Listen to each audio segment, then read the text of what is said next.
Welcome to Beginner Academy. We have a topic every other week on our Zoom meeting, and our Zoom group is in attendance. And tonight we're going to talk about portable ops antennas. My name is Greg Lane, N4KGL. I'm in Dothan, Alabama right now. And certainly operating outdoors has gotten very popular. Um, Particularly Parks on the Air, also the ARRL Field Day and June Field Day, and of course, if there were an emergency, you might have to operate in a situation where you need to put up some antennas.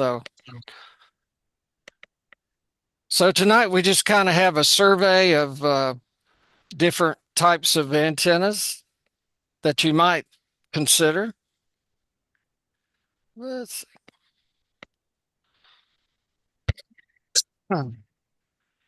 All right. Well, uh, as you get into ham radio, you'll get introduced to almost all these antennas. And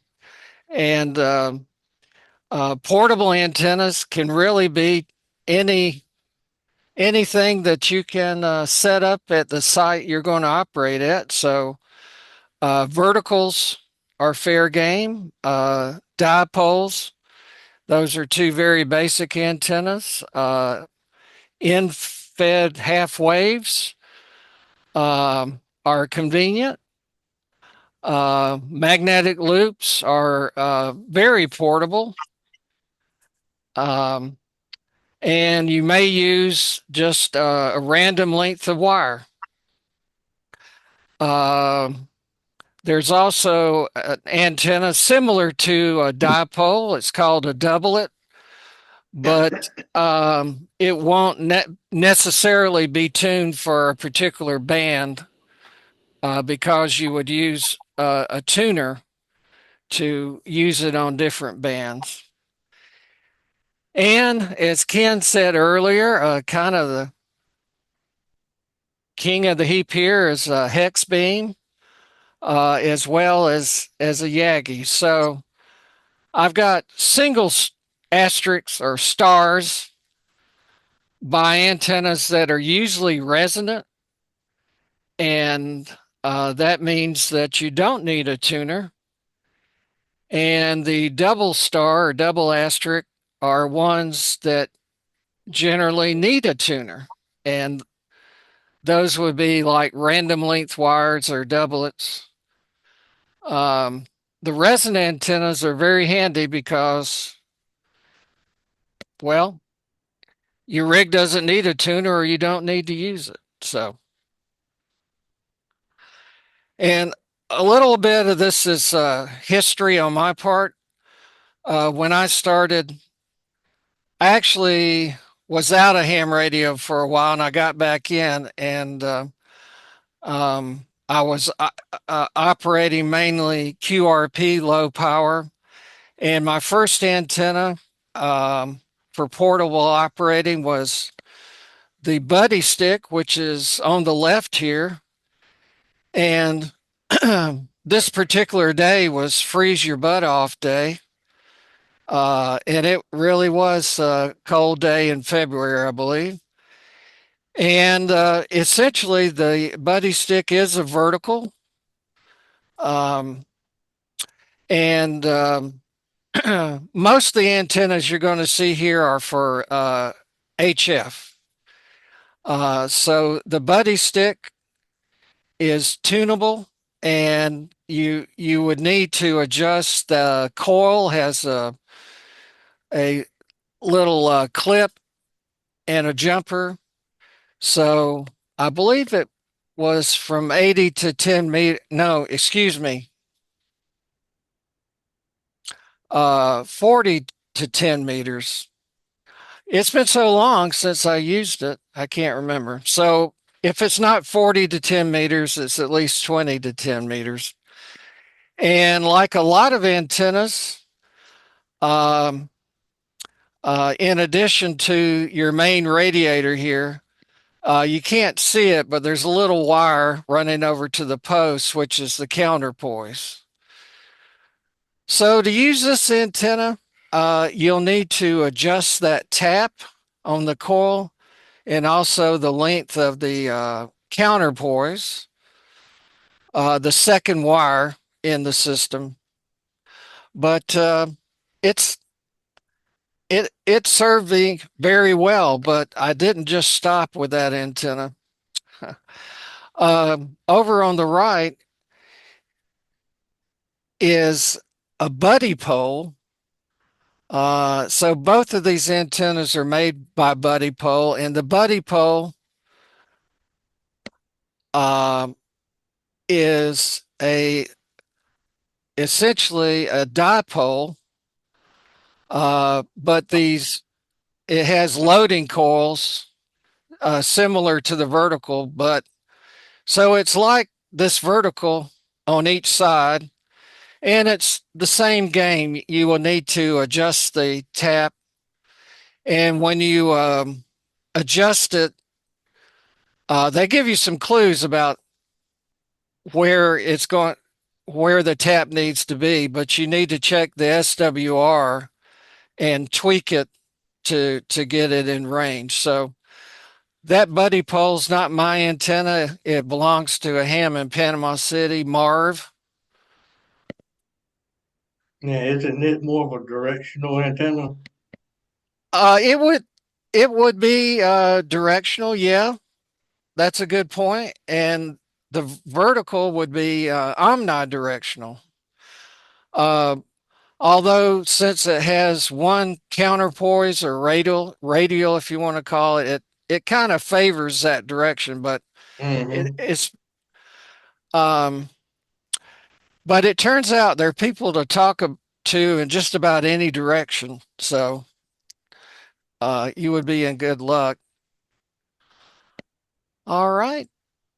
So if you wanted to look at these antennas, you would go to the Buddy Pole site. Originally, it was a homebrew antenna, but it got so popular that the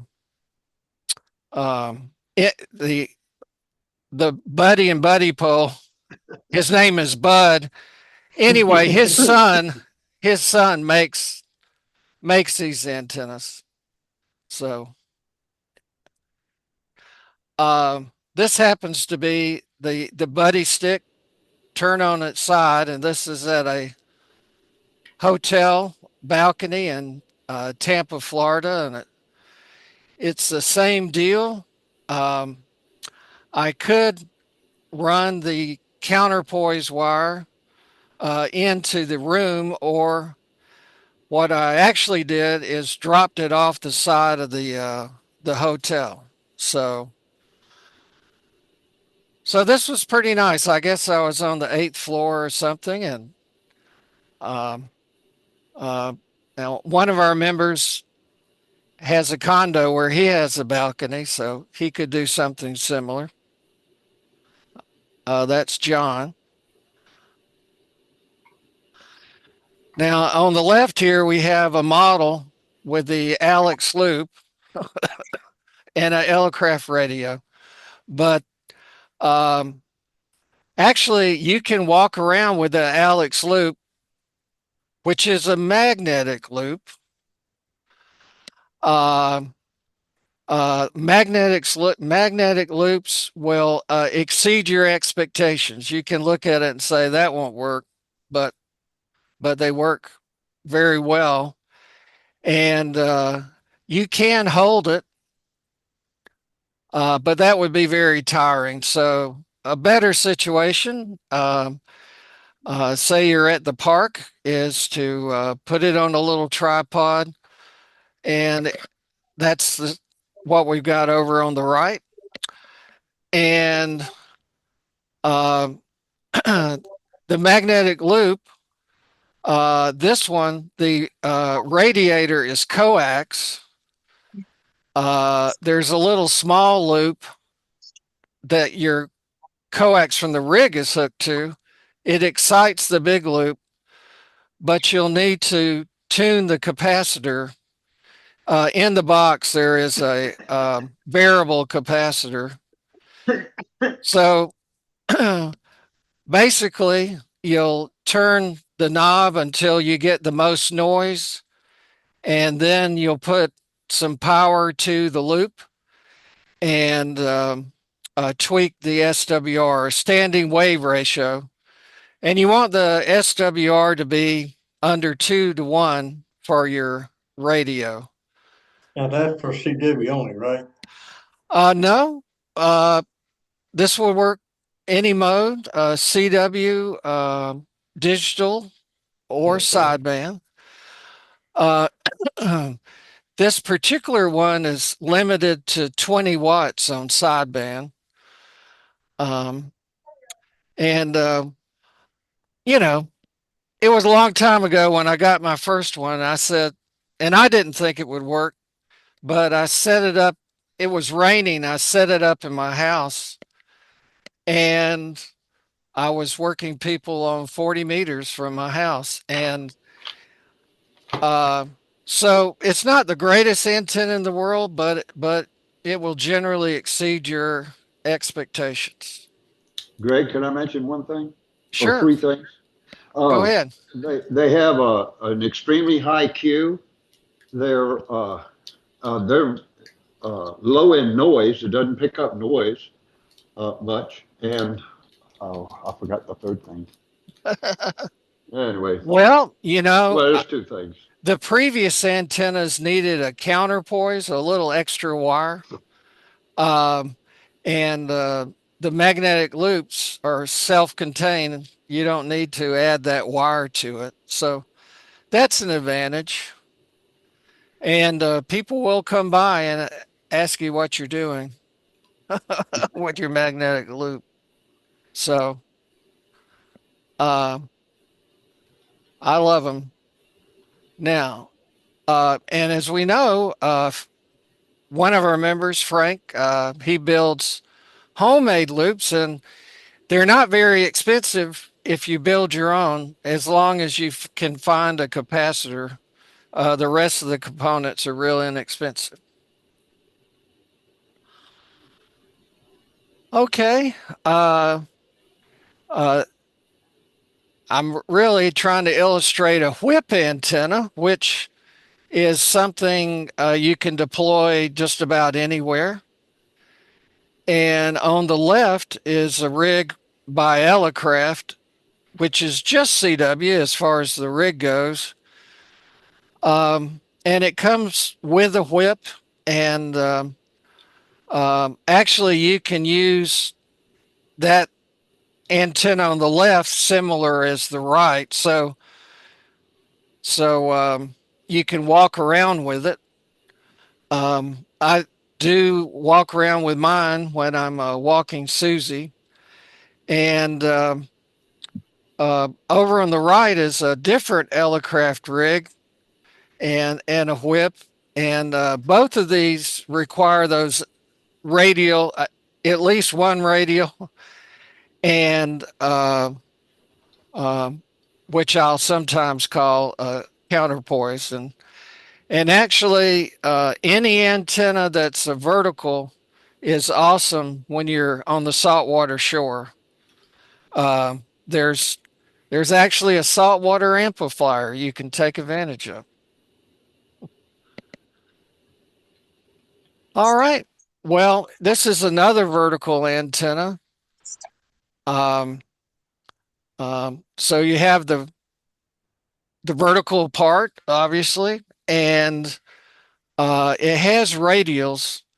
Now, sometimes, generally, the radials, in theory, should be a quarter wavelength. Um, this antenna uses coils to um, shorten the radials, so they're not as long as the antenna is tall. It's about 17 feet tall. And it has a little box with coils and jumpers, and you adjust. But the principles of vertical antennas are the same, but the implementation could be different. This is just a particular one that I picked up. Um, our buddy in Canada, Chris VA3ECO, almost always uses a vertical, and he has a telescoping whip and a little post, and maybe he'll join us and show us that. The next is a dipole antenna, and the dipole is here comes Frank. Okay, well, pretty much everybody that is a ham studied for their test, which talked about a dipole, and the formula to cut a dipole is 468 over the frequency in megahertz. So um, for 40 meters, the two elements are 66 feet in total.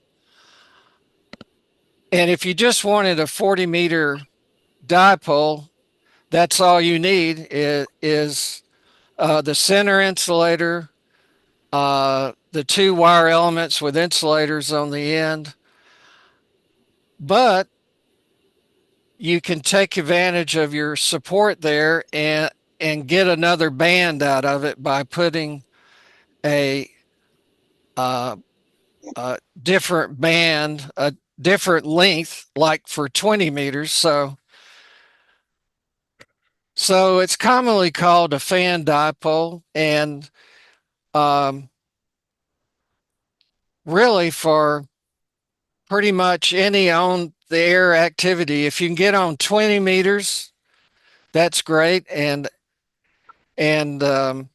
you could actually hang this from a tree for 20 meters. Um, but 40 meters will kind of cover shorter range and 20-meter longer range. So it's a it this is a good combination for like ARRL field day, because those are the two most popular bands. All right.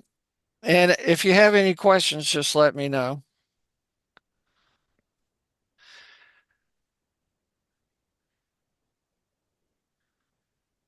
Now, this is a straightforward dipole, um, and it's pretty low to the ground. These little poles are about 10 feet tall, but I've had a lot of success with this, and it's adjustable um, uh, for like I think what you're looking at is probably 20 meters, but it's got little winders on the end, and this antenna should be on eBay, and it's called the Gypsy antenna, and it is pretty neat.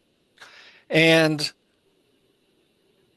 when I set it up for 40 meters, it's essentially a INVIS antenna or near vertical incident skywave for short range communications.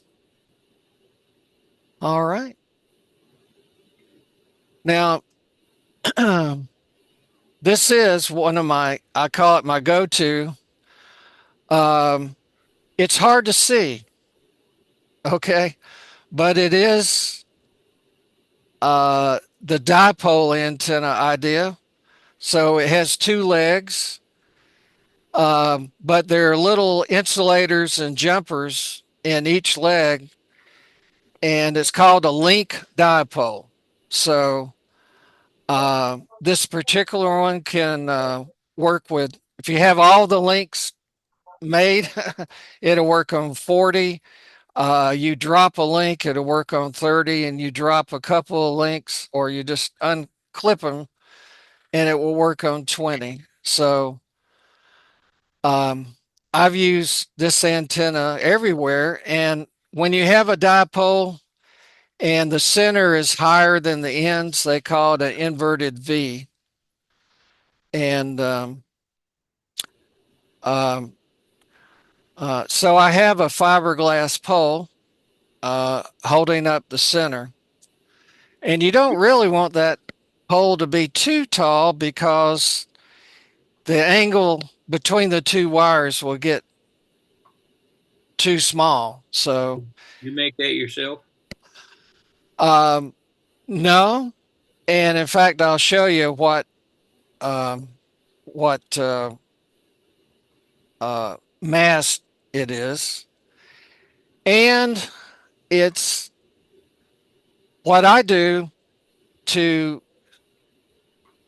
hold the mast up straight is from Home Depot or Lowe's in the metal parts. You can get I call it an angle iron, but it's um, a piece of metal, and I pound that into the ground, and then I use they're called gear ties to strap it to that, essentially a stake, and that works real good unless you're setting up where it's very rocky. But in Florida and the areas I'm usually working, I can pound a stake in the ground. Or if you have a post handy, maybe at the campsite there's already a fence or a post. You can take advantage of that. And so, as far as camping at state parks and doing POTA, well, so this is usable in a picnic area or a campsite, and I almost always have enough room for it. You just have to be careful that people aren't running into the ends because they go right down to the ground. Um, there's a little extra string on each end. All right, so that's a dipole in an inverted V configuration. Uh, this is what comes with the, um, let's see, I believe it's called a band hopper link dipole. And uh, so you get a couple of winders that have the wire for each side, and you can't see it, but there's a third winder that has the coax, and it actually has a little balun. It has a little ferrite core, and the coax goes through that. And the advantage of this, one advantage is that it's very lightweight, and if your pole gets very skinny at the top, it won't bend it over. So that's one advantage of it. And Soda Beams is available on DX Engineering. Now, this is an antenna you could build yourself. So you could build your own link dipole and save some money. This is there's a lot of telescoping mast out there. This just happens to be the one I used. So it's 23 feet long and 23 inches when it's compacted. And it's nothing special other than it's just right for using with the Soda Beams antenna. So I've used this for years.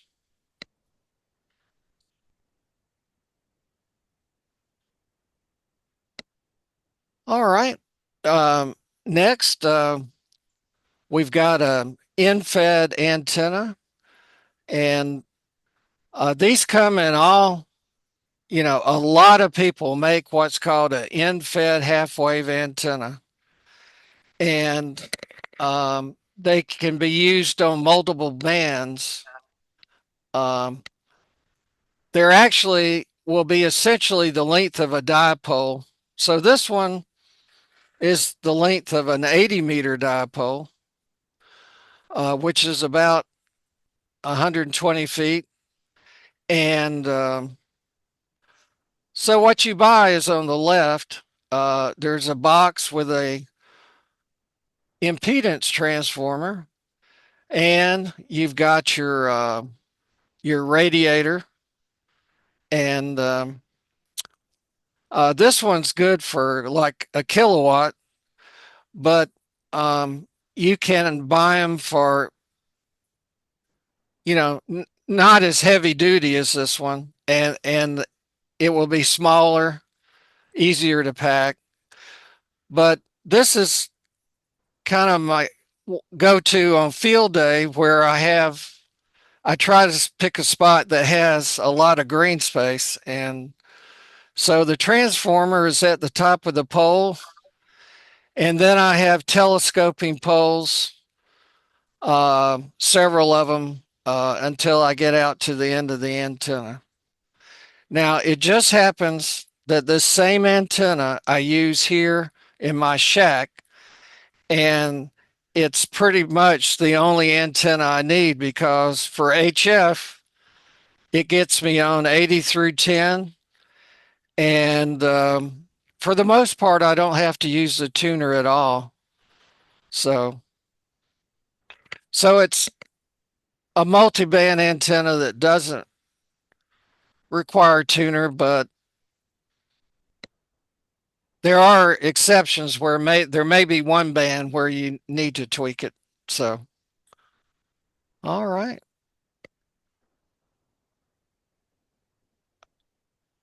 So this is kind of the deluxe field day antenna. You don't, if you just want to do 40 meters and up, it would be half the length and a little bit more manageable. Okay. We're going to switch here. Uh, it turns out there are tuners that are remote tuners. So they can be located where the antenna is. And the white box is ICOM AH4, and it works very well with ICOM rigs. And it turns out that you can hook it up and pretty much for any kind of antenna you want to use, a random wire, a vertical, a doublet, a large loop. You can hook it up and it will match the impedance of the antenna to 50 ohms for your rig. And over on the left is an antenna that I made for my first field day. And I knew that I had 30 feet distance in the site. It wasn't a big site, camping site, but so there's actually 100-foot loop of wire that kind of starts in the middle of the middle pole, comes over, runs all the way up the pole, all the way over, dancing on the top of the poles, down the other side, and back to the middle. And there's twin lead that hooks it to the tuner. Um, so it turns out I could tune this up for pretty much any band, and so I called it my field day loop, and there's a YouTube about it. But right now I'm not sure that I even have it. I think I would rebuild it with skinny wire. Um, so some of my antennas kind of on the elaborate side, but you don't have to be so elaborate. I have operated the AH4 with just a 23-foot wire going to a pole off the back of my truck. and then laid out a counterpoise on the ground. And I've had very good luck with that. So also, there's other brands of tuners like LDG.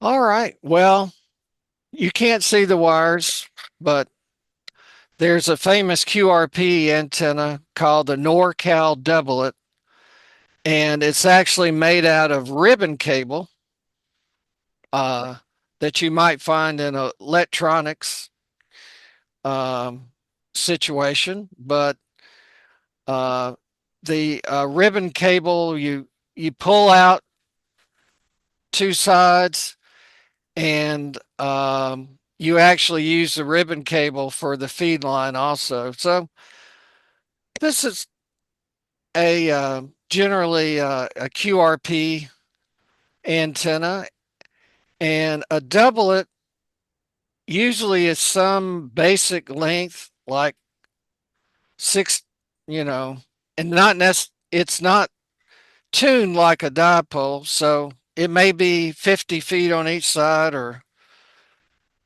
30 feet on each side, and you use a tuner for the rig. So that's also a configuration that could be used at home. So the idea is to get a multi-band antenna without having to reconfigure everything. And well, my interest was very much in QRP. So this is just a in-fed antenna with a, a tuner down near the rig on the little table. So, yeah.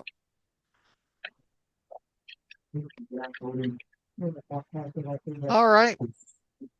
Well, I sooner or later you'll run into what they call ham sticks, and this is just what I call a ham stick dipole.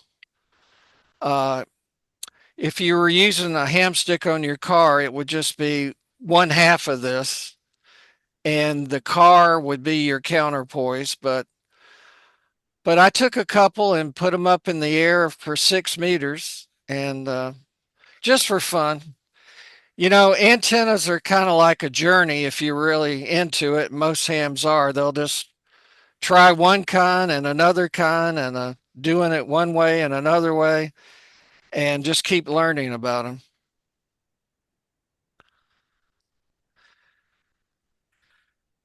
So a ham stick, they also go by other names, but they're for one band and they're made for all the bands basically.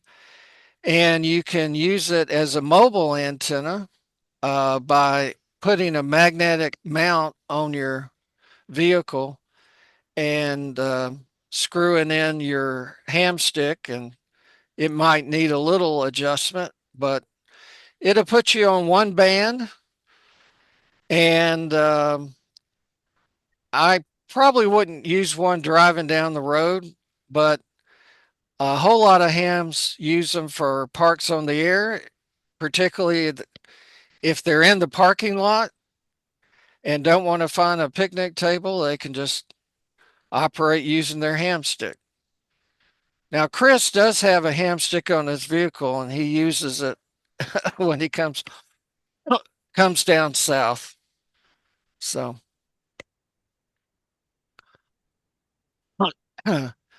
now, not everybody's going to want one of these, but this is an antenna for pedestrian mobile, and you're really going to get some questions if you're walking around with one of these.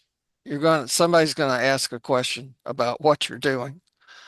But basically, it's a vertical, and you may use a tuner with it, and uh, uh, some people like pedestrian mobile. It's actually easier to do with that first rig I showed that just had a smaller whip. Okay.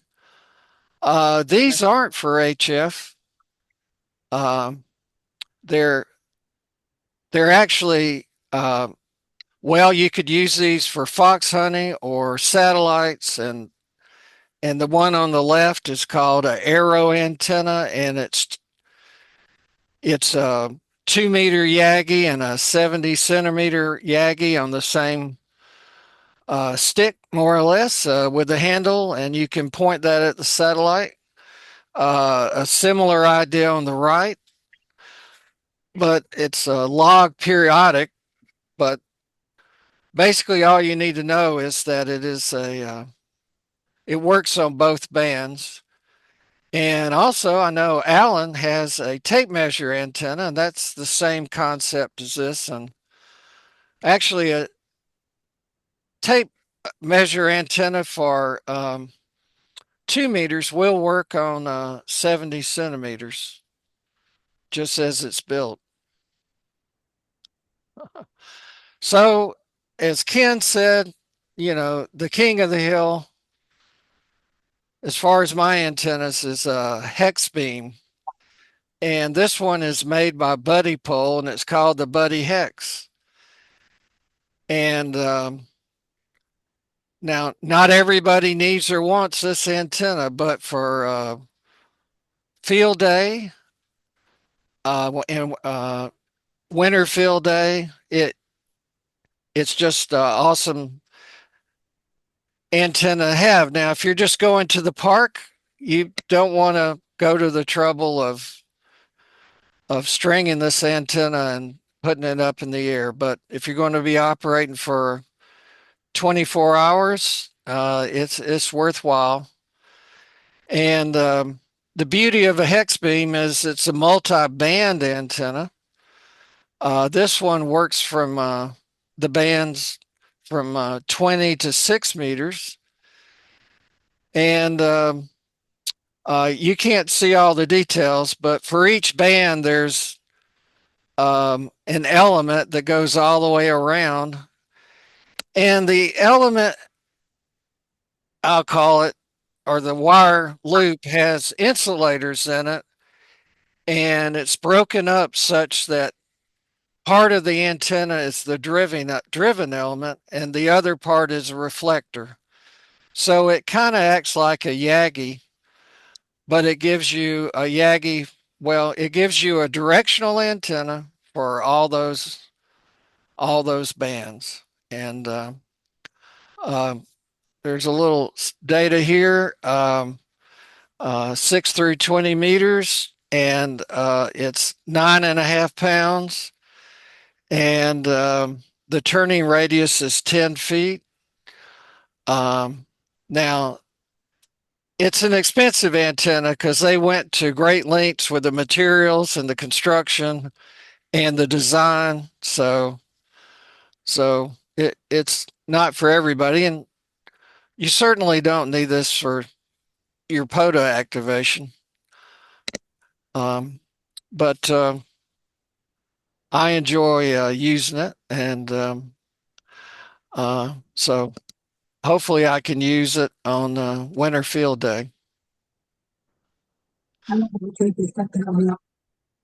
And obviously, there's other brands of antennas, and this also makes this antenna is not designed to be left outside at your home.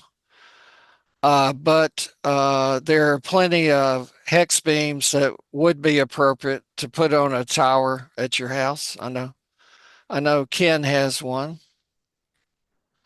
Greg, how long did it take you to set that one up? Well, people on YouTube say, "Oh, it takes 30 minutes." Yeah, Well, Craig, how long did it take you?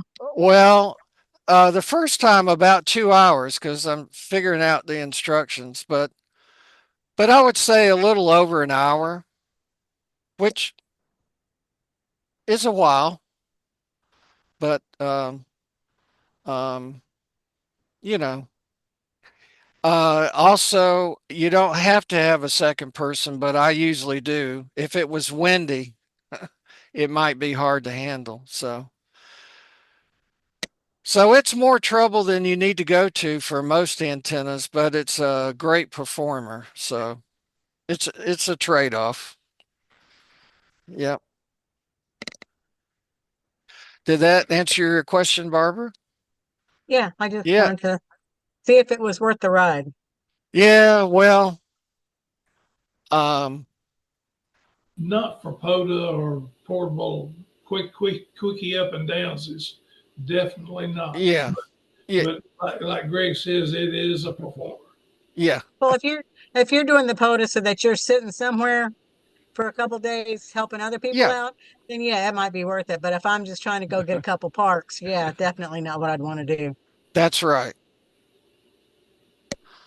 All right. Well, so we've had kind of a journey through different portable antennas, and um, uh, Jimmy asked me what was my favorite. Well, I don't have just one favorite.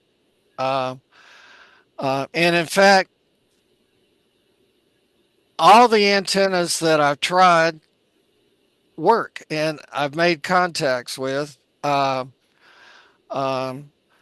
so the KH1 was a little handheld CW radio, and it has that built-in whip, and uh, so that's something I enjoy. But it's CW. The rig is just CW.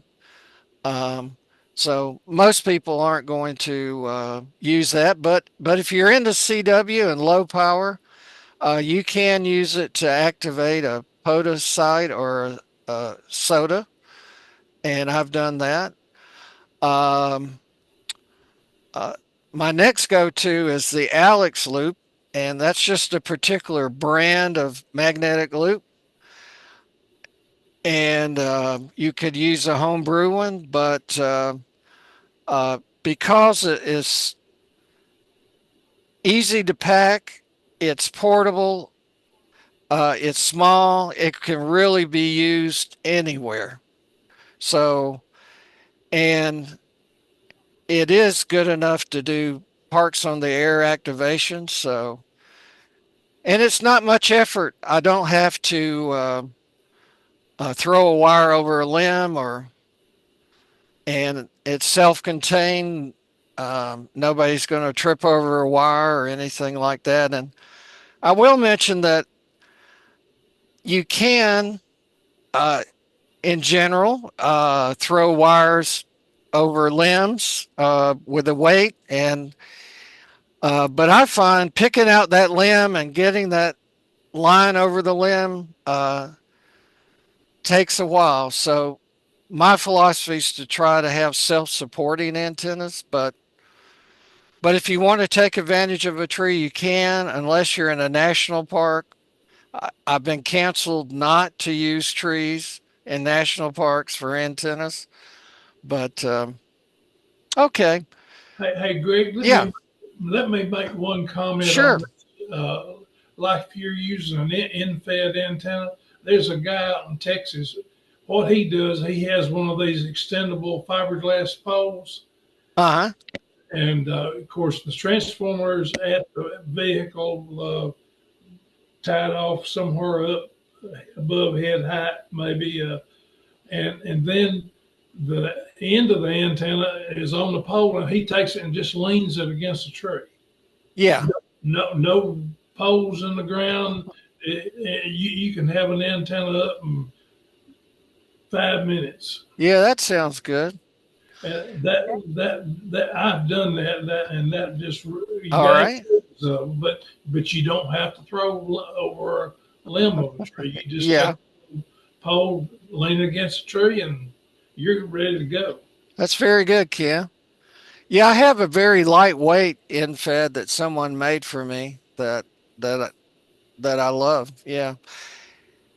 So the next one is the in fed that this is a big antenna. It's 120 feet long. So it's for the home situation or a field day. And for winter field, they encourage you to get on six bands. So you can get on 5 bands, 80 through 10. And actually, if you go uh, to some of the YouTubers, they'll be showing you uh, antennas. It's like a cottage industry making these in-fed antennas, and they can be very small and packable. Um, but it's a good concept, and it really only needs one support at the far end, and the transformer end can be at the rig, and that's what Ken just said. And if I pull out all the stops, I'll use a buddy hex, and particularly if I'm using QRP, it's you know the antenna has gain, so if it has a gain of 6 dB, it's like 4x, I think. 3 dB is twice. 6 dB would be 4 times. So effectively, you're multiplying your power in the direction of interest where you've got it pointed. And the hex beam, which I have shown, um, it has a little handle on it. It's really fancy, but if you have some kind of directional antenna, you can usually turn it by hand. So, all right. How do you figure out what direction to point it? Well, um, there's six um, uh, spreaders, and uh, it goes from the center out to the end. So there's a gap. That's There, not that's not what I mean. I mean, uh, once you know your antenna, you oh, know what direction it's pointing in. But how do you uh, you're trying to work a station? yeah. What Well, since I'm either in Florida or Southeast Alabama or Southwest Georgia, my best bet is to point it um, north for field day, starting off, and then later in the day, either north or northwest, and later in the day, turn it more to the west because um, uh, as the sun moves across, um, it's moving east to west, and so you can. Uh, um, so usually in the morning, north is good, or maybe northeast, and then toward the end of the day, northwest or west, and maybe you can work Hawaii or something like that. Actually, I think Hawaii is actually northwest in the Great Circle sense. So I don't turn it, to work a particular station. There's plenty of stations wherever it's pointed, and it's not super directional, you know. Uh, I think it has about 6 dB. Well, there's different measures of how directional they are, but it's not super directional, but it's a great performer. So for folks in general, um, there's a lot of people who will sell you an antenna, but um, you can build your own dipole, and you might even use a tree to hold up the center. I've done that like for 20 meters, and that has been good enough. And Chris in Canada is in love with a vertical. And so the simpler antennas are just fine. So, and we'll wind up, and there's nothing as beautiful as a hex beam at sunset looking over the lake. So, go, Greg? yeah. So, well, I appreciate everybody in attention. I'm sure there different antennas I haven't covered, but if anybody wants to mention their favorite, go ahead. We're going to switch back to our group here.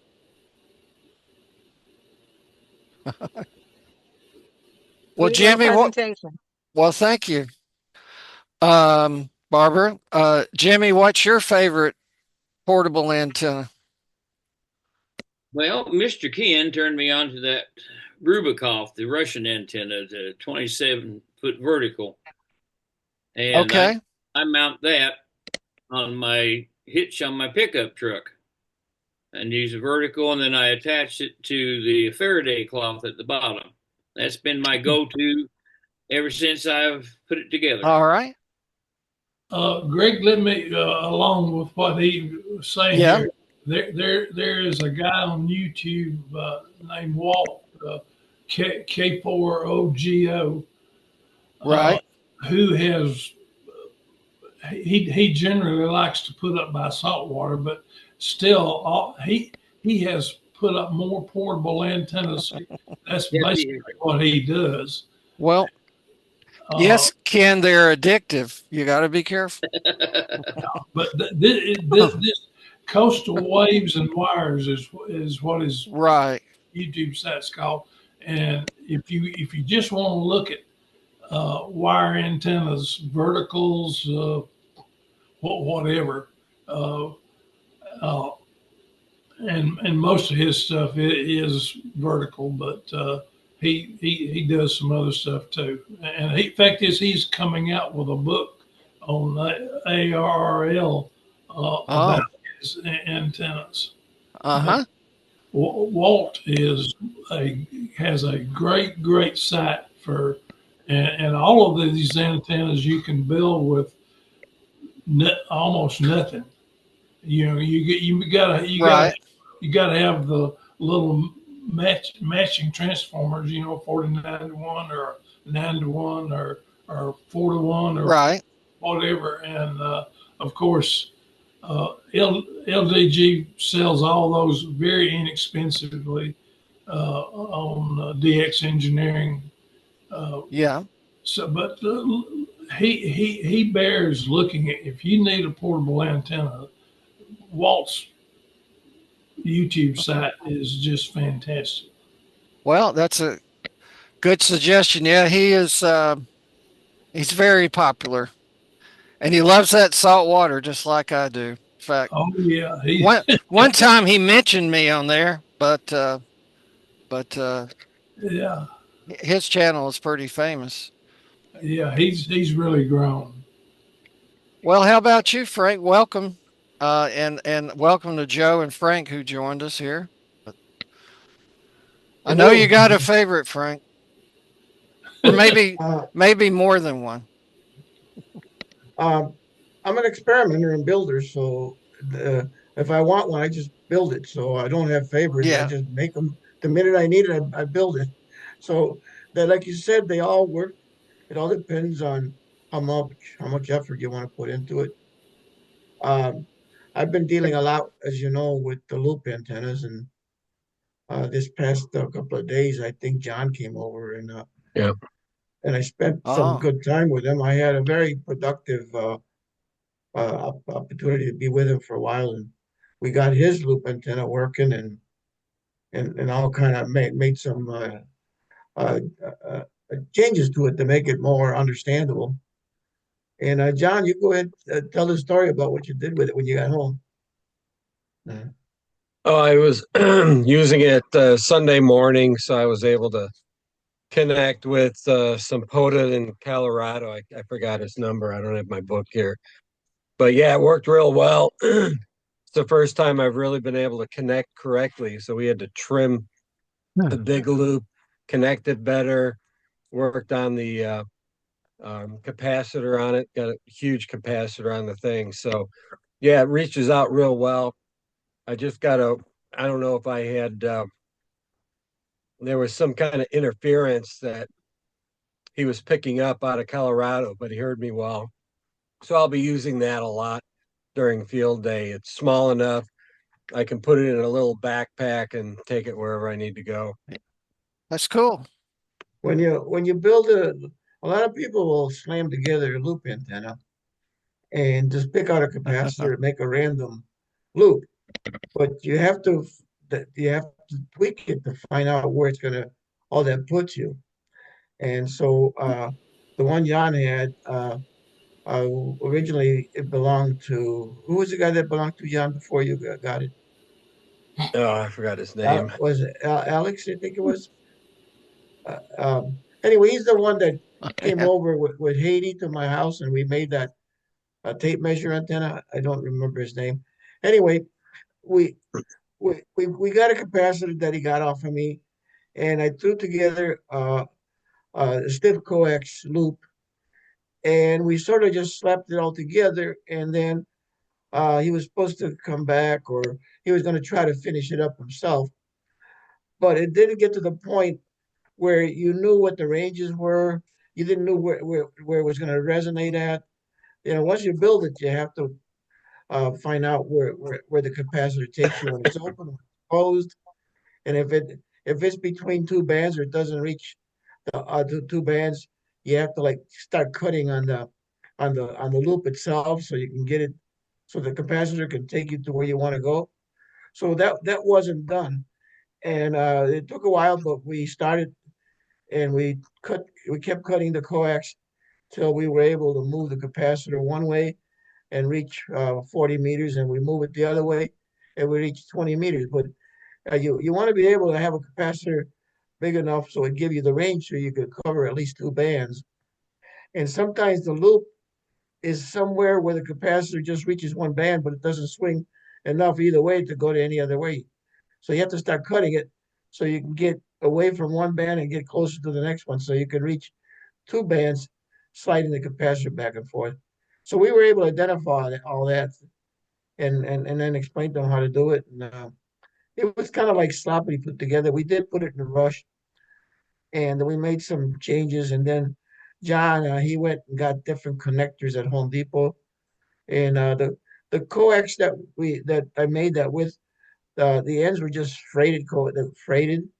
So when you stick them in the little hole where you want to tighten it down, the braids would start coming all apart and it would get real sloppy. So I took 3H copper tubing, and I would flare the ends, and I would slide that, put some solder paste on it, slide it over the end of the coax, then heat the copper tubing and drop solder into it, and then that would solder itself to the end of the coax, and then you have a hard end on the coax that doesn't get freighted, and then that catches better on the connectors that we have on Yeah. there. So anyway, that's what we did. We tweaked it all up, and it made it easier to handle, and he understands it better now. Well, I know, Frank, your antennas come with lifetime support. So Well, I, I know. it's your lifetime. Yeah, it's like president for That life, I suppose. when I did software, I said it had a lifetime warranty. It was my lifetime. Well, So that's all right. yeah. Uh, I when John was here, we took from a tour of the yard, and John is anxious to do his first field day, and so other than hearing us talk about it, really hasn't done it. So there's a, I haven't verified whether Sandpond State Park is closed or not. I understand it does. It is. So I offer my yard here, but a big yard. I have a lot of possibilities. So what I did today before I took off when it was still sunlight, I took a video of my Oops. yard, and I want to play that so that if anybody wants to come and do field day at my house, it's all available. You could come here. You could set up a tent. I even have a generator in Yep. Westinghouse, and if you want to operate off a generator, we could run a generator. Yep. And by the You could, way, Frank has his winter home is in Lynn Haven, Florida. So yeah, yeah. I'm in Lynn Haven, so that's my other home is up in Cleveland, Ohio. Right. Well, this is my 50-foot vertical, and I have it attached to my fence. That we need if we want to use that. This is my a porch that I have that's closed in. Uh, that could be used. This is my backyard here. Quite a bit of space. People could set tents out here. That's my car. I'll get that out of the way. This could take shelter here. This here is my uh, workshop, and this is heated, and there's a bathroom there. We have all the tools that we need to build antennas and dipoles or whatever you want. I can kill the power to this thing and run the whole thing off of a generator if you want to call it like generator operation. We could operate in this thing. The only thing is, if you want to use the potty, they have to step out, or you, or you can go in the house. But anyway, I'm going to go back in here and look inside the porch so you can see what this is here. This is like the outside porch, but it's all closed in, and we have all these chairs and tables and everything. So we can hang out in here and have coffee and whatever. And this is independent of the house. So all of this is available, if we want, if you guys can put it to use. And then see that tree right there? There you go. That's about 150 feet away, and the tree is about 80 feet tall. So there, I can shoot a wire from there and bring it over to the fence, and the fence will be the counterpoise. And then this is a repeat again. It'll come down to that fence. And I had one up there, and it was just long enough to be flat on 80 meters. But with a tuner, I was able to tune it to 160 meters. Wow. So, and then out here, like that antenna that I have, the vertical, so that we could make it legal, we could move it over to another side of this fence and remount it so it would be legal. So it's not an existing antenna; it could just be relocated. Right. And then I have all these other in here. I have a multitude of different antennas. Hmm. I have loops. I have this one with tripods, little loops, big. This is another radio that works on batteries. I have that. I got a side loop, G90. I have antenna tuners. All of these things, and then I have a lot of wire and PVC where we can make any kind of dipole that you want.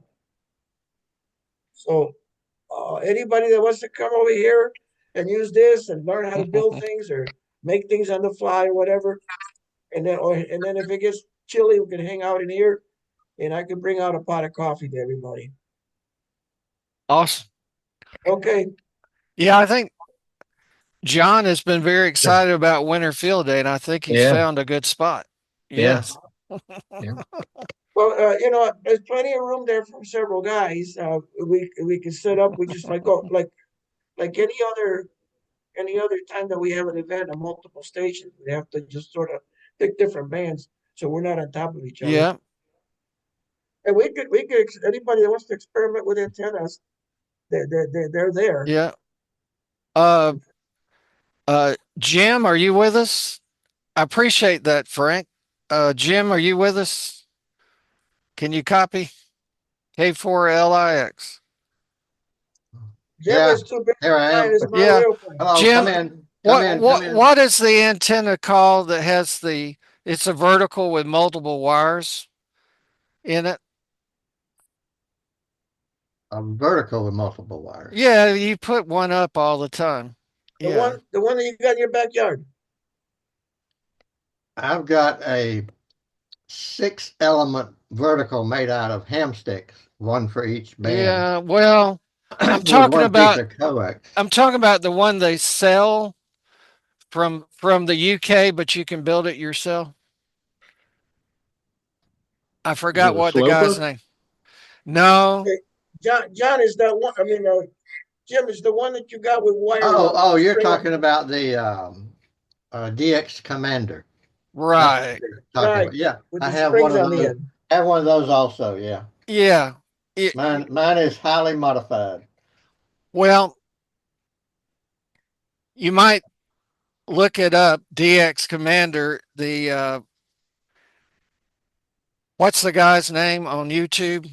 It comes from England. It's kind of expensive. You can build it for Yeah, about 1/3 of what he sells it. right. So But it's anyway, you can see his design, and he's refined it over the years. And of course, you don't have to buy his; you could make it. But basically, it's a quarter wave. It yeah, has several wires that are a quarter wave, and so it doesn't need a tuner and per se. And so DX Commander. yes, it's a very good choice if you only had one antenna with limited space. Hey, Greg, Yep. I have got one of his fiberglass 30 meter poles Okay. that they use in those antennas, and Right. I was able to buy that and get it shipped over here uh, as cheaper than some of the other stuff. And it's Yeah. really good quality poles. Yeah. I know they actually sell his stuff on DX Engineering Yeah, too. Yeah. I bought it straight from him, and Yeah. it was over here within a week, and uh, not Yeah. much difference. Callum McCormick. Are you looking at Callum it, Bill? McCormick. Callum? Yeah. Callum McCormick is his name. Yeah. Yeah, Well, I yeah. like his haircut. We've had a lot of fun. I appreciate everybody contributing, and we roll these out to YouTube. So, in addition to this video, we have a whole library or playlist of videos on the Panama City ARC YouTube channel. So, we'll say 73 and see you next time. Bye bye.